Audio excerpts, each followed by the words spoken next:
Wendy, is this working? What drives clients to you who know nothing about art, do you think? Well, this is a very good question. I wouldn't have a job if access to art was easier for the person who's not part of the system. You've all read articles about the snobby receptionist. I was a receptionist. I was never snobby. But, you know, the threshold, getting people to come into galleries and cross that threshold, even though it's free and open to the public, it's intimidating. Doesn't matter how successful you are in your professional life as a professional, not an artist, professional. You have there's a snobbery that's associated with the art world, an elitist aspect that is a myth in many cases, but it's out there. So people come to me because in some cases. Give Wendy what she wants. Not everybody gets the artist that's in demand. Yes. I mean, that's the issue. Yes. You know, there are certain advisors. That's another aspect. Who have access. I mean, but I'm always. The question, I'm answering the question is, you know, for my business, it's not because somebody wants a Damien Hirst and they can't get it on their own and they come to me. There are art advisors who have that kind of clientele. For whatever reason, I attract a kind of person who really doesn't have a lot of ideas on their own of what they would like to have, and they don't want to just randomly start spewing money out in the gallery world. They want to have a plan, they want to understand what they're doing. So I'm a sort of a frontline educator, hand holder, access provider, and when they do decide that they want a work of art that they would normally not have access to on their own because they have no museum affiliation, they're not known as a collector who's going to hold the work for a long time. A dealer doesn't want to sell something by a hot artist to a collector who's a novice because, oh, it doesn't match with the new decor in the home, I'm going to sell it, and that really screws up the market for the, not really, but it's one cog in a chain. It's not something you want to have happen. So I do provide access because I have a reputation for not selling to collectors who flip art and play a market game, and dealers respect me, and I can vouch for the client and say, you know, please sell this work to this person. But I also sell work that's not hot by the standards of the market, but that I believe, for example, earlier you heard the name Mary Heilman. I've been a fan of her work for a million years, and I've sold it to clients when nobody really knew who she was, and they were very happy to own the work because, you know, it sort of validated their own instincts when she became more widely known. And of course, subsequently, her prices went up. But that's never a motivation, as far as I'm concerned, for showing somebody work. You know, but that's how people come to me. Did I answer that question? Well, I'm just wondering why someone who doesn't know anything about art decides that they want to collect. Well, that's a whole other topic. I've done an enormous amount of reading about the history of art collecting.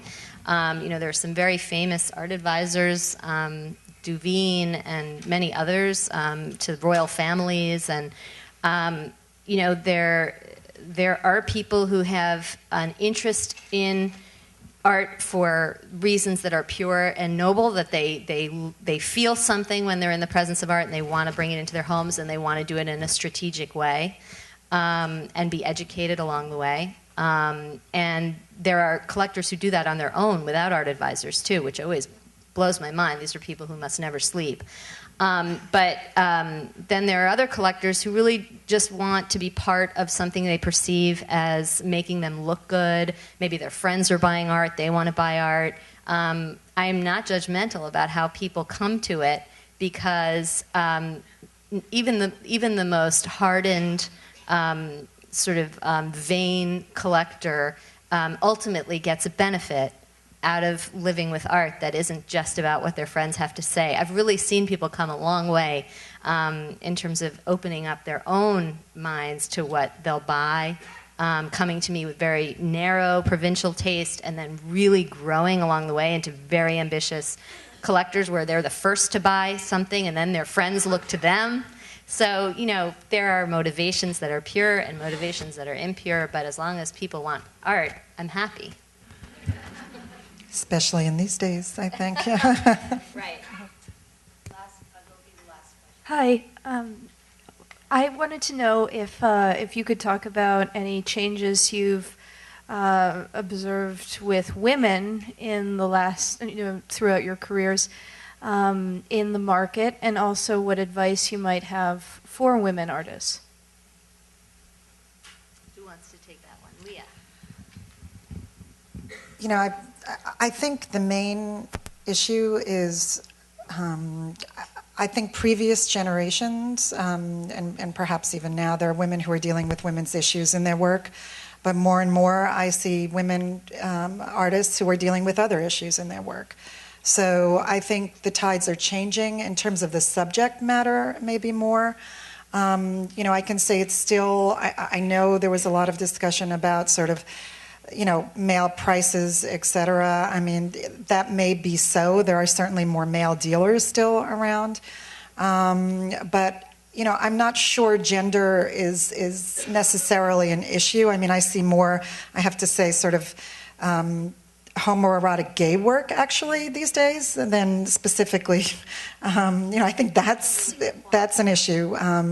But I just think you have to be confident. I think the issue for a lot of women artists is just this lack of ambition and confidence. I have one particular artist who, right out of school was a star and somehow lost that sort of edge and energy, where I'm not sure a male artist would have lost that kind of support, because actually she went through a bad relationship.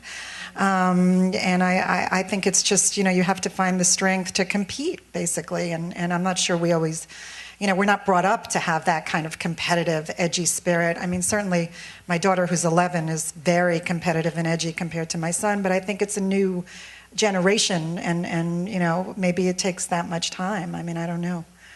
But I think that's more of an issue, is where you are at as a woman practicing now, and your confidence.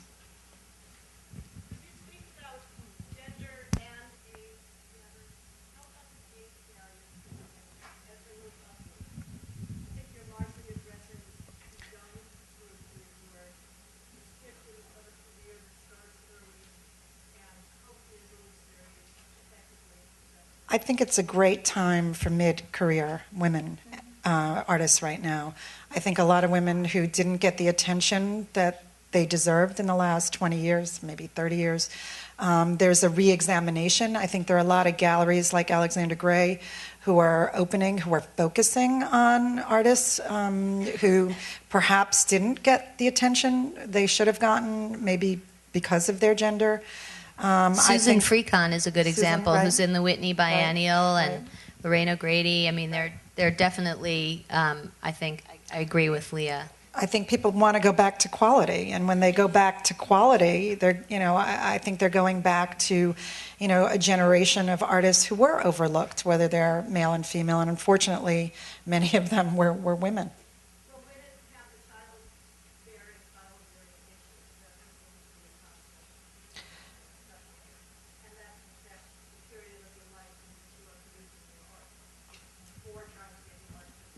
Well, I mean, mid-career artists would have gone through 70s, 80s, 90s. I mean, I think it's the time, too, of the period. I mean, I certainly know a lot of male artists from those periods who, certainly when, Alice Aycock, used to I was at a dinner with her once, and she took all these lobsters for each man, each dealer, each curator, each artist relationship, and boiled the hell out of them. I mean, I think there's certainly no reason why someone like Alice, finally had a huge, tome on her, that Hobbes just, put out a year ago. So. And also, Robin was mentioning to me, we were talking about David Zwirner, and he had a show that closed about a month ago about Southern California art in the 60s, which was the most beautiful show, one of the most beautiful gallery shows I've ever seen.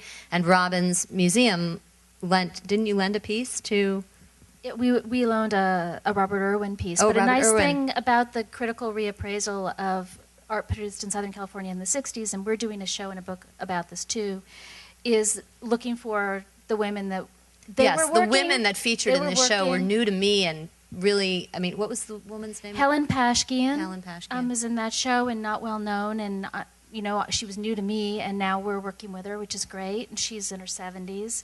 And Mary Corse is an artist who was painting then and showed a bit, but kind of fell off the map. And it's a moment when they'll be reinscribed into the history with these exhibitions. I think as people look back in time, because we're in a moment where there's a lot of art about art that's being made, so as people look back in time to antecedents, it's a common theme in shows that I'm seeing, juxtaposing new artists with the old. It's very often the women artists who are the ones who have been neglected from that generation, who are now being brought forward.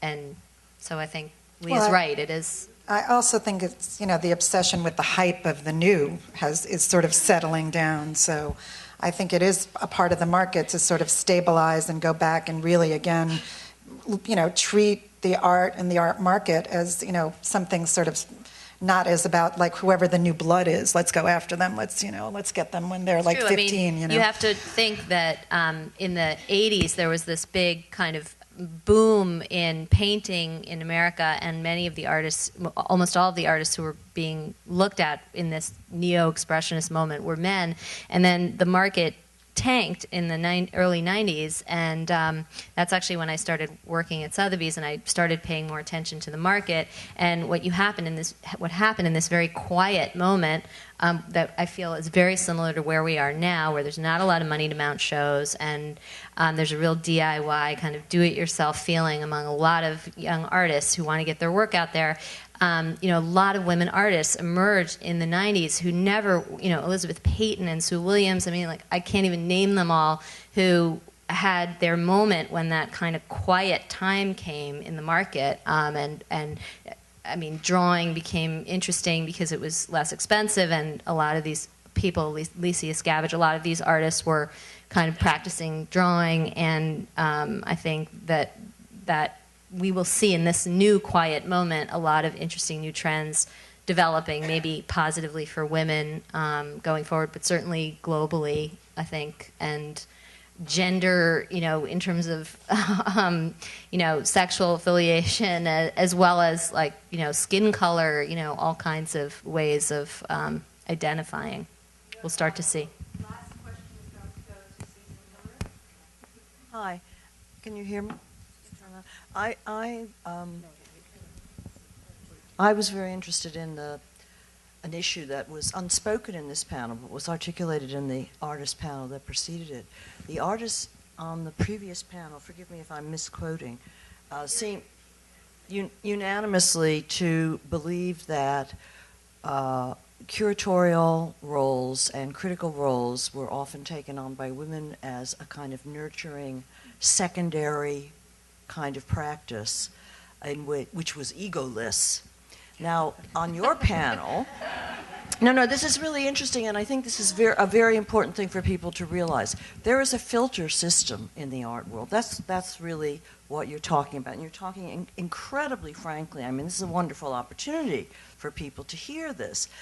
Somehow it seems as though artists have got the wrong end of the stick here. If they really, really believe that art dealers, curators, critics, etc., are secondary in any way in the art world, because it's a combination of different roles that come together. And the filtering out, which can seem sinister or wonderful, depending on what happens to you as an artist within that system, is the absolutely critical thing. And I just wanted to say that, because I think that this is a real educational moment. The artists ultimately have influence, okay? They have tremendous cultural influence, but the people in these roles have power. And there's a difference. There's a real difference. And I love the frankness that this is being this is how art works. Art isn't just someone sitting at home and painting. Art is a conversation. And the conversation doesn't happen unless you're talking to people. And those people are creative, powerful individuals. They're not nurturing in any kind of maternalistic sense. That's all I wanted to say.